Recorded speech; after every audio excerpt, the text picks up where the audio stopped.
Կիբերանվտանգության իրազեկման արշավի հերթական հասցեն Դիլիջանն է։ Բարձր տեխնոլոգիական արդյունաբերության նախարարության և Հայաստանի տեղեկատվական համակարգերի գործակալության այս նախաձեռնությունը միտված է ավելի պաշտպանված ու պատասխանատու առցանց միջավայրի ձևավորմանը և մեծերի և հատկապես երեխաների համար։ Դիլիջան համայնքի դպրոցականների, ուսուցիչների և ծնողների հետ հանդիպումը նախարարը սկսեց ինտերակտիվ ձևաչափով, հատուկ ծրագրի միջոցով երեխաները պատասխանեցին կիբերանվտանգությանը, ռիսկերին, ֆիշինգային հարձակումներին վերաբերող հարցաշարին, այդպիսով նաև գնահատելով նրանց տեղեկացվածության աստիճանը։ Մխիթար Հայրապետյանը ներկայացրեց կիբերանվտանգության արդի մարտահրավերները թվային հմտությունների զարգացումը դիտարկելով որպես ժամանակակից կրթության և անվտանգության անբաժան բաղադրիչ։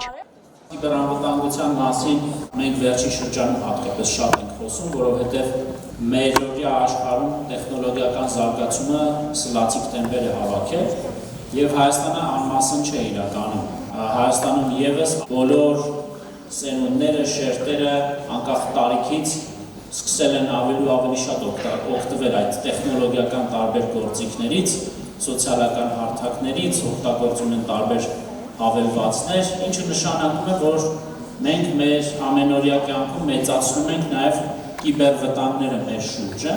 եւ դրա համար հարկավոր է բարձրացնել կրթության միջոցով մեր կիբերհիգիենայի աստիճանը, կիբերգերագիտության մակարդակը, որպեսզի կարողանանք դրանք գրագետ կերպով շրջանցել։ Նախարարը խոսեց նաև արհեստական բանականության առավելությունների և հնարավոր ռիսկերի, դիփֆեյքերի ազդեցության, տվյալների պաշտպանության մշակույթի և ապատեղեկատվության դեմ պայքարի գործիքների մասին։ Այլևս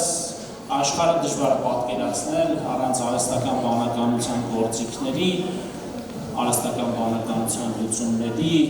ռոբոտների, մեքենաների ու համակարգերի։ Հիմա ինչ կապ ունի արհեստական բանականությունը կամ AI-ը կիբերանվտանգության հետ։ Շատ ուղիղ, որովհետև կիբերհարձակումները, կիբերսպառնալիքները դրանց հիմքում կարող են դրվել հենց արհեստական բանականության գեներացված լուծումներ, մարդուն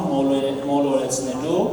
մանիպուլացնելու, մարդու անձնական տվյալները գողանալու, նրա ինքնությունը կեղծելու համար։ Եվ դրա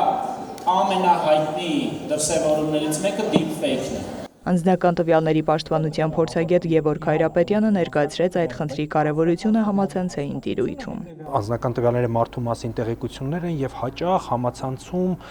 կիբերմիջադեպերը տեղի են ունենում կամ մարդկանց կարողանում են համացանցային հանցագործները վնասել հենց մարդկանց տվյալների հետ անօրինական գործողություններ կատարելով, ինչքան երեխայի տարիքը մեծանում է, այնքան կարծում եմ ավելի պետք է ինտենսիվացնել այս զրույցները սովորաբար, երբ երեխան արդեն 12, 13 եւ ավել տարեկան է ու ինքնուրույն կարող է նավարկել համացանցում։ Կիբերանվտանգությունը բոլորիս պատասխանատվությունն է, իրազեկման արշավի գլխավոր ուղերձն է։